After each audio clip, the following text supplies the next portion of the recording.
అందరికీ నమస్కారం.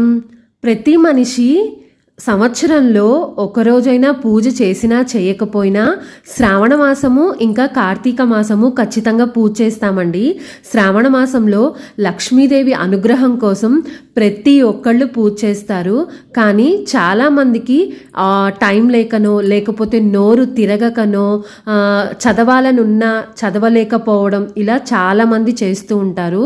చాలా కామెంట్స్ కూడా వస్తుంటాయి, అక్క మేము ఇవి చదవలేము, ఏదైనా చిన్న టిప్ లాంటిది ఉంటే చెప్పండి అని చాలామంది అడుగుతుంటారు.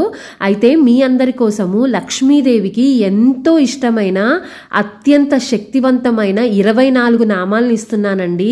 మీరు ఏం చదివినా చదవకపోయినా కనీసము ప్రతిరోజు లేదంటే శుక్రవారం అయినా సరే ఈ 24 నామాలను ఖచ్చితంగా చదువుకోండి. లక్ష్మీదేవి అనుగ్రహం మన మీద ఖచ్చితంగా ఉంటుంది. బాయ్.